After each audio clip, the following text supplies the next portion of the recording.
কে বাঙালি, কে অবাঙালি, কে হিন্দু, কে মুসলিম, খালি খালি আমি ভাবি তুমি আমার বৌদি, বৌদি ছাড়া আর কিছু নয়। জানো বৌদি, ফুটবল খেলার রাজা পেলে শেষ খেলার দিন 10 নম্বর জার্সি উঠিয়ে বলেছিল ভালোবাসা, ভালোবাসা, ভালোবাসা ছাড়া আর কিচ্ছু নেই। নাড়ু নাড়ু তুই তো অনেক লেকচার দিলি নাড়ু, কিন্তু ওকে কি বাঁচানো যাবে? দাও দাও দাও দাও দাও, ভাবছি ভাবছি ভাবছি কি করা যায়। দাও বাবা তুই তো ভেবেই যাচ্ছিস, তুই বরং যা, তুই বরং গিয়ে দাদা আর বৌদিকে ডেকে নিয়ে আয়। ঠিক আছে। যা তাড়াতাড়ি যা, দেরি করিস না। কি এখন কেমন লাগছে? বেশ পুলকিত হচ্ছে কিনা এটা ভেবে? কেমন দুজনেই একই সঙ্গে কোতল হবো, তারপরে আমি যাবো শ্মশানে আর আপনি যাবেন কবরে। কি এটা ভেবে বেশ আনন্দ লাগছে না মনে? কি হয়েছে, কি হয়েছে বুদ্ধবাবু?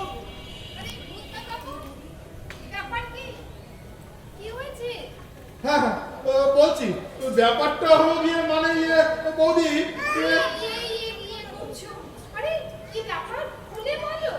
হ্যাঁ খুলেই তো বলতে হবে। সহজ কথা সহজভাবে বলবো, তা ভয় কিছু, অত ভয় পেলে জীবন চলে না। না বলছি বলছি সব বলছি। দাদা দাদা, হ্যাঁ ওই যে ওরা সব আসছে, যাচ্ছে আর আসছে, দেখো ওই যাচ্ছে আসছে, দেখে আসছে, যাচ্ছে তো। দাদা যদি ওরা শুধুই আসতে তবে কি হতো? কে আসছে আর কে যাচ্ছে কিছুই বুঝতে পারছি না। আমরা চললাম, যত সব পাগল। পাগল নয়, পাগল নয় দাদা, মুসলমান। মুসলমান? হ্যাঁ কে? আমি আমি হ্যাঁ, এই না না আমি না, আমি না, ওই লয়লা।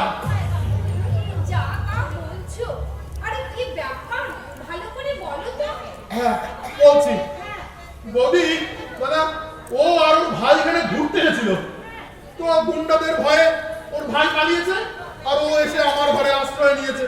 আমিও গুন্ডাদের ভয়ে ওকে আমার বউ বলে চালিয়ে দিয়েছি। হ্যাঁ এখন নিজের টানানিতে ফেসে গেছি বৌদি, আপনারা ওকে বাঁচান, আপনারা ওকে বাঁচান বৌদি, আপনারা ওকে বাঁচান। ও মুসলমান?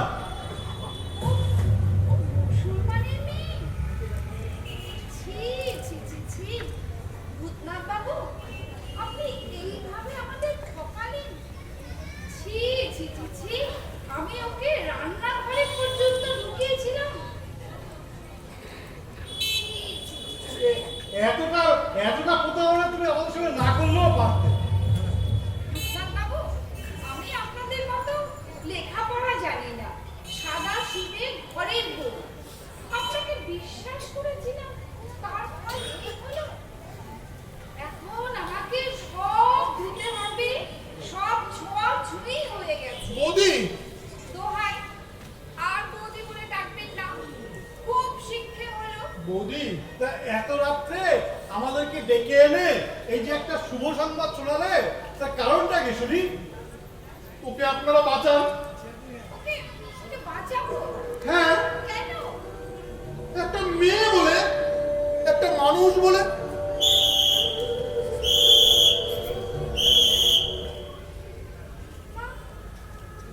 আমাদের কি করতে হবে?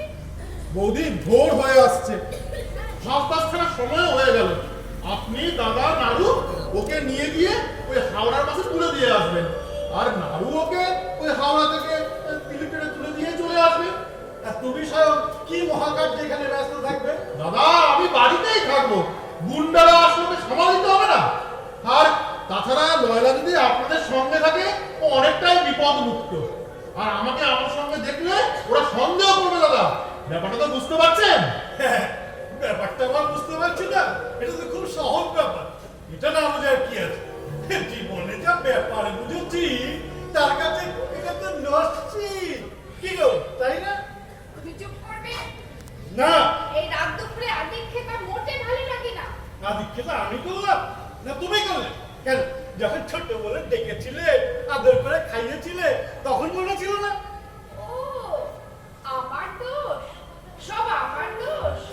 তুমি তো দাঁত বের করে বললে তোমার ছোট বোন এসেছে, ভূতনাথের বউ, চলো। তখন মনে ছিল না হাড় হাওয়াতে পুরো? কি আমি হারাবতে বুড়ো?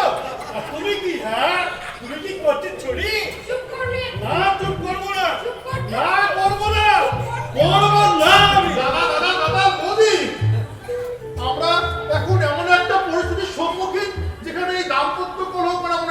হচ্ছে না। শোনো, তুমি আর একটা কথাও বলবে না। হ্যাঁ, আর একটা কথাও তুমি বলবে না। বেশ, বলবো না। তা ওখানে সঙ্গের মতো দাঁড়িয়ে থাকলে চলবে? এই পোশাকটা তো পাল্টাতে হবে, নাকি এটা পরেই রাস্তায় বেরোবে? না না না, এটা পরে বাইরে বেরোনো যাবে না। এটা পরে গেলেই গুন্ডারা দেখে ফেলবে, চিনে ফেলবে, ধরে ফেলবে। ওকে ভেতরে নিয়ে যাও, গিয়ে একটা শাড়ি টাড়ি পরিয়ে নিয়ে এসো। তারপরে চলো, ওর পা বিদেয় করে গঙ্গায় ডুব দিয়ে তারপরে বাড়ি ফেরা যাবে। চলো চলো, ভেতরে চলো, এই পোশাকটা পাল্টিয়ে নাও, চলো। হ্যাঁ যাও, নিয়ে যাও, ভেতরে নিয়ে যাও।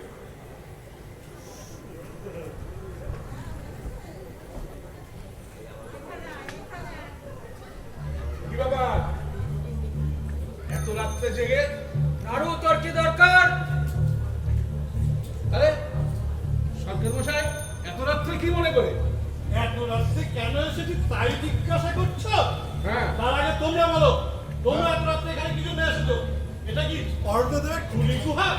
এটা বলো, এটা সরকার বাড়ি তো নাকি? আরে সেটা তো আমি জানি, কিন্তু আমাদের সন্দেহ হচ্ছে তাই। তাই তাই কি তাই? সন্দেহ হলে একটা ভদ্রলোকের বাড়িতে ঢুকে পড়তে হবে? হ্যাঁ, ঢুকে পড়তে হবে, আর আমাদের ওপরে কোনো কথা চলবে না। শুনুন শুনুন দাদা, শুনুন। আমার বউয়ের কঠিন অসুখ করেছে, ওর শরীর বড় খারাপ, ওকে এখন হসপিটালে নিয়ে যেতে হবে, তা না হলে তো বাঁচানো যাবে না। দাদা, বৌদি, নানু, এরা সবাই আপনাকে সাহায্য করতে এসেছেন। আরে কি এমন অসুখ এত রাত্রে হাসপাতালে নিয়ে যেতে হবে? এই মেয়েদের কি অসুখ হয় সেটা ছেলেদের জানতে নেই। এই সাধারণ জ্ঞানটুকু কি তোমাদের নেই নাকি? ফুটানো তখন থেকে কটর কটর করে যাচ্ছে। আরে চমকে দিলে শিক্ষা দেখেছেন এটা? চুরি দেখেছেন? দেখাচ্ছ? আমার চুরি দেখাচ্ছ? হ্যাঁ, কানপুরে যে চুরি দেখেছিলাম তার কাছে এটা তো নরুন। পেটে ঢোকালেই বুঝতে পারবেন এটা ছুরির নরুন। ও বাড়াবাড়ি হয়ে যাচ্ছে, বুঝেছিস? এই তুই চুপ কর। হাট! চুপ করবো না, হ্যাঁ? চুপ করবো না? জানা তাই বলবে, আমরা চুপ করে থাকবো? দেখবি আরে বাবা, কি দেখাবে তুমি আমাকে, হ্যাঁ?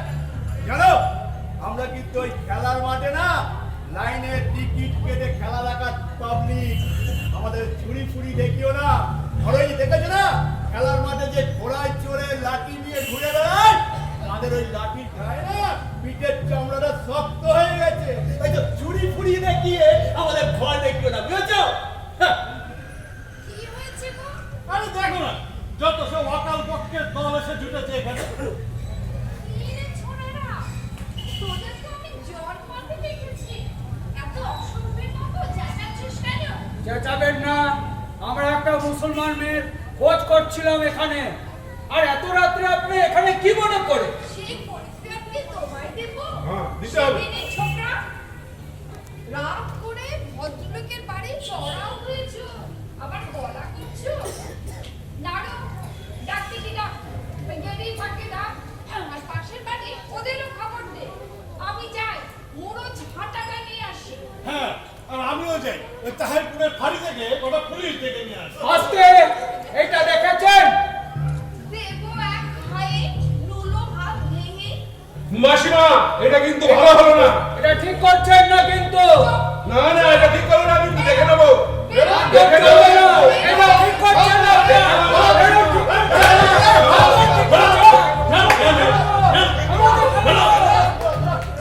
আরে কি ব্যাপারটা কি, তাড়াতাড়ি করতে বলুন।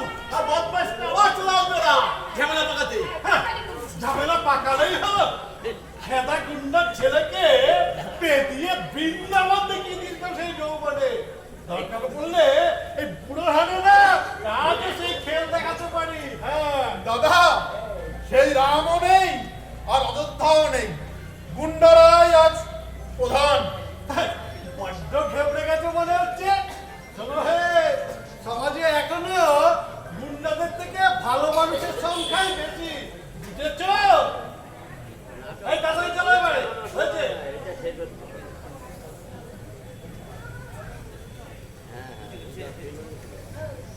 বাবা, ওদিকে কি করতে যায়? তোমার বুদ্ধি আর কবে হবে? বৌদি, বৌদি, বৌদিকে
নাটক গুলশান এখানেই শেষ হলো।